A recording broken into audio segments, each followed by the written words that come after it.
주의 곁에 있을 때 주의 곁에 있을 때 이 시간에는 인천 영락교회 한은택 목사님께서 말씀 전해주십니다. 은혜의 시간 되시길 바랍니다.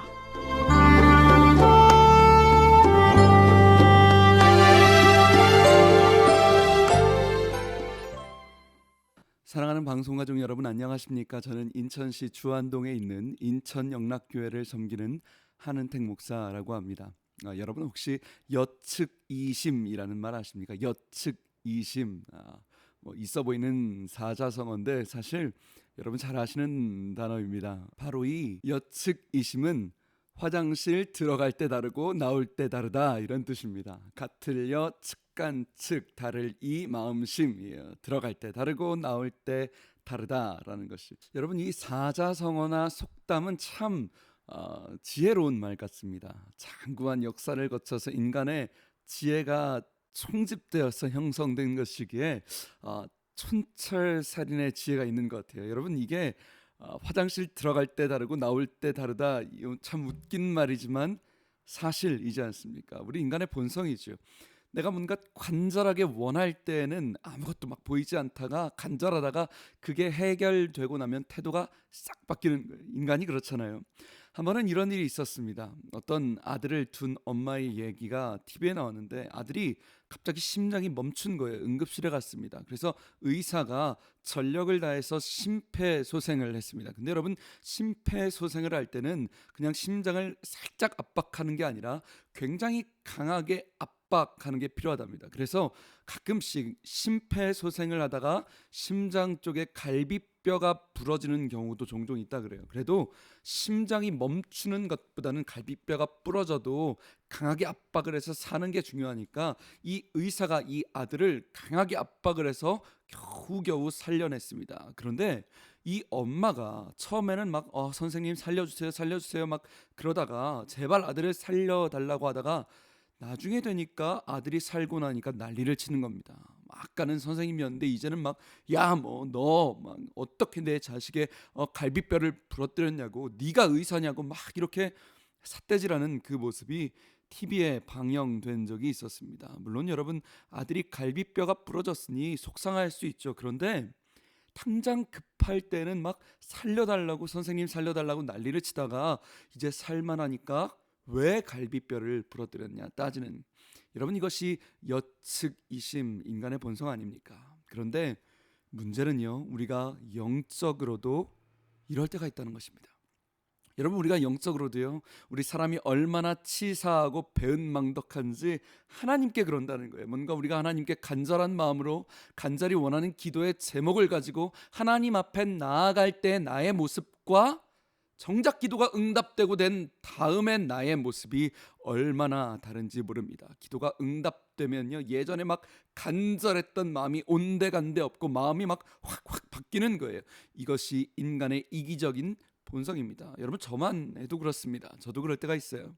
제가 참 부족한 목사다 보니까요, 기도거리가 있으면 저도 막 하나님께 간절하게 막 생명을 걸고 부르짖다가도 기도가 응답되면 제 기도가 식어버리거나 게을러지는 것을 보면 제가 깜짝 놀랐어요.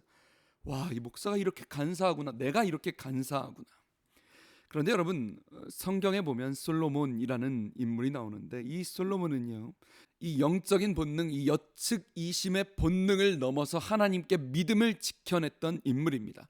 열왕기상 5장 5절에 보면 솔로몬이 하나님의 이름을 위하여 성전을 짓는다 나오는데 우리는 솔로몬이 부자니까 성전을 지었지라고 생각을 가볍게 할지 모르지만 여러분, 그렇지 않습니다. 신앙적으로 이건 굉장한 일이에요. 솔로몬이 여측이심을 극복한 것입니다. 무슨 말인가? 여러분, 사실 원래 솔로몬은 왕은커녕 목숨의 위협을 느끼고 살았던 아들이었습니다. 솔로몬이 원래 큰 아들이 아니었기 때문에 주변에 자기의 왕권을 넘볼 수 있는 자기보다 형들도 있었고요, 왕자들이 참 많이 있었기 때문에 늘 목숨의 위협을 느끼고 살았습니다. 왕의 자리를 지키려다가 목숨을 늘 위협받았어요.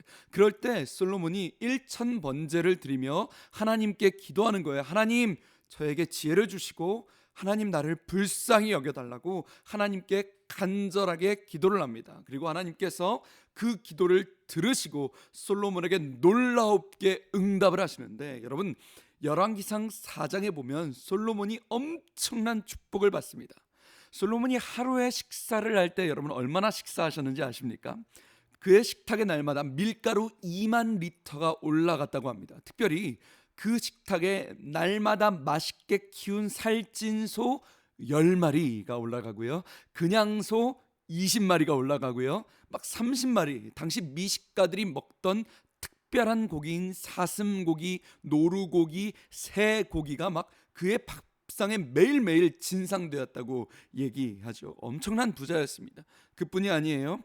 솔로몬의 지혜를 성경이 이렇게 표현합니다. 에단과 헤만과 갈골보다 지혜로웠다. 여러분 이게 우리는 그 사람들 잘 모르니까 그런가 보다 아는데, 여러분 이 에단과 헤만과 갈골은 동방 사람이었다라고 나와요. 근데 여러분 동방은, 성경의 동방은 지혜의 상징이에요. 혹시 기억하십니까? 예수님의 별을 연구해서 메시아의 탄생을 예언했던 박사들이 어떤 박사입니까? 동방 박사잖아요. 굉장히 신비하고 지혜로운 사람들이, 당대 가장 명석하고 천기에 밝은 사람들이 동방 사람들인데, 솔로몬의 지혜가 그 동방 사람보다 지혜로웠다. 이건 극한의 지혜입니다. 솔로몬은요 엄청난 기도의 응답을 받았어요. 목숨의 위협을 받다가 엄청난 축복을 받는 거예요. 여러분 우리로 치면요, 그토록 기도하던 우리 자녀가 서울대 합격한 거예요. 삼성에 입사한 거예요. 판검사가 된 거예요. 내 육신의 병이 씻은 듯이 나은 거예요. 그토록 울며 간구했던 경제 문제가 풀려버린 거예요. 여러분 그럼 보통은 인간이 어떻게 된다고요? 여측이심이에요. 하나님은 잊어버린 거예요. 하나님 뜻대로보다 간절함은 온데간데 없어요.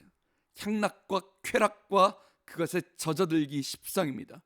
그런데 성경은 뭐라고 말씀하는가? 솔로몬이 그 엄청난 부와 기도의 응답을 가지고 하나님의 성전을 지었다. 여러분 이것이 솔로몬의 믿음이었습니다. 여러분 하나님은 오늘도 우리에게 똑같은 질문을 하실 겁니다. 너희가 그 본능을 넘어설 수 있겠느냐?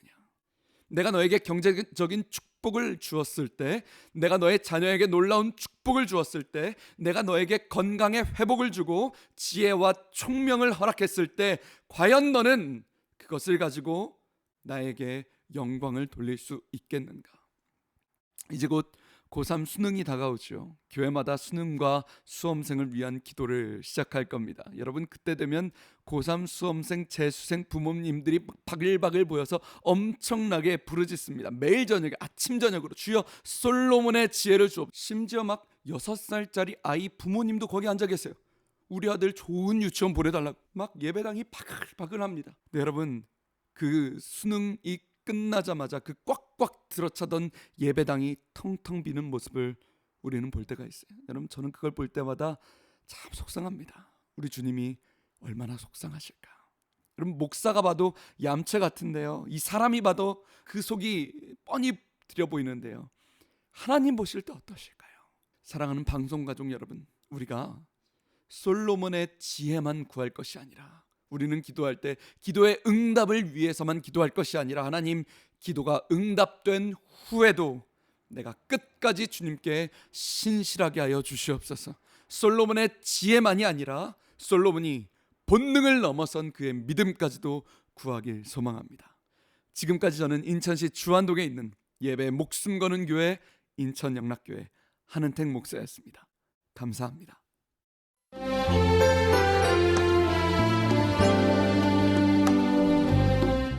주의 곁에 있을 때 지금까지 인천 영락교회 한은택 목사님께서 말씀 전해주셨습니다. 이 시간 방송 들으시고 신앙생활에 도움받기 원하시는 분은 지역번호 032-422국에 5206번, 032-422-5206번 인천 영락교회로 연락주시기 바랍니다.